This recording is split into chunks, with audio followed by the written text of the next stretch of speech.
नमस्कार श्रोते हो, रेडिओ जयंतच्या आनंदी कट्ट्यावर मी अनुराधा आपण सर्वांचं मनपूर्वक स्वागत करते. श्रोते हो, आजच्या आनंदी कट्ट्यावरून काउन्सिलर आणि क्लिनिकल सायकोलॉजिस्ट प्राध्यापक आकाश माने यांनी मांडलेला एक फार छान विचार तुमच्यापर्यंत पोहोचवते. जेवढं कामात व्यस्त राहाल तेवढं मानसिक आरोग्य उत्तम राहील. बघा, आजच्या वेगवान जीवनशैलीमध्ये प्रत्येक व्यक्ती ताण, चिंता, नैराश्य आणि एकटेपणाचा सामना करते.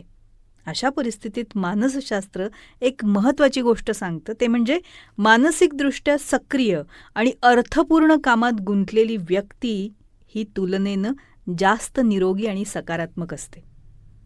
व्यस्त राहणं म्हणजे काही दिवसभर धावपळ करणं नव्हे, तर स्वतःला एखाद्या सकारात्मक, सर्जनशील किंवा उद्देशपूर्ण कामात गुंतवून ठेवणं. जेव्हा माणूस निष्क्रिय होतो तेव्हा मनामध्ये नकारात्मक विचार, भीती, असुरक्षितता आणि भूतकाळातल्या त्रासदायक आठवणी जास्त प्रमाणात यायला लागतात. यालाच सायकोलॉजीत ओव्हर थिंकिंग सायकल असं म्हटलं जातं. बघा, आपला मानवी मेंदू असतो ना, हा सतत काही ना काहीतरी विचार करत असतो. जर त्याला योग्य दिशा आणि काम मिळालं नाही तर तो नकारात्मक विचारांकडे झुकतो.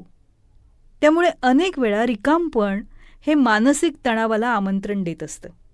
उलट एखाद्या कामात मन गुंतवलं की मेंदूमध्ये डोपामिन आणि सेरोटोनिनसारखी फीलगुड हॉर्मोन्स सक्रिय होतात.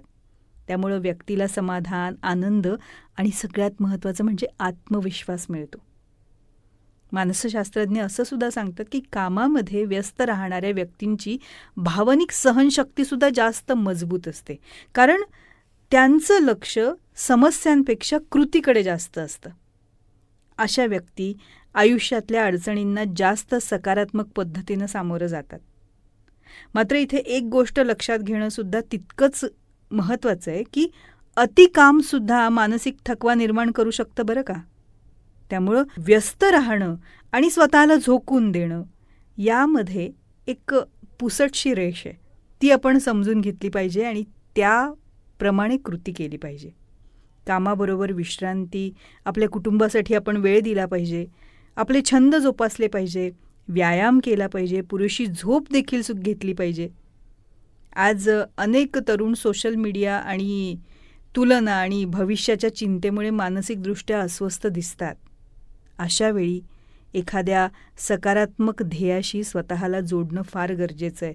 नवीन कौशल्य शिकणं गरजेचं आहे. समाजोपयोगी कार्य करणं गरजेचं आहे किंवा आपल्या आवडीच्या क्षेत्रात सक्रिय राहणं हे मानसिक आरोग्यासाठी फार महत्त्वाचं ठरतं.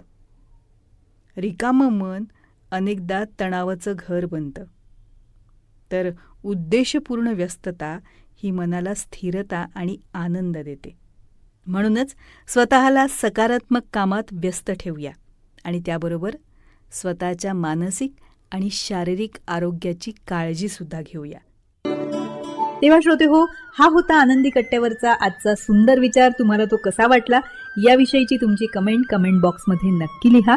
आणि त्याचबरोबर रेडिओ जयंतचे दर्जेदार कार्यक्रम ऐकण्यासाठी रेडिओ जयंत लाईक करा, शेअर करा आणि सबस्क्राईब करा. रेडिओ जयंतचं सबस्क्रिप्शन फ्री आहे आणि त्याचबरोबर नोटिफिकेशनसाठी बेल आयकॉनवर क्लिक करायला सुद्धा विसरू नका.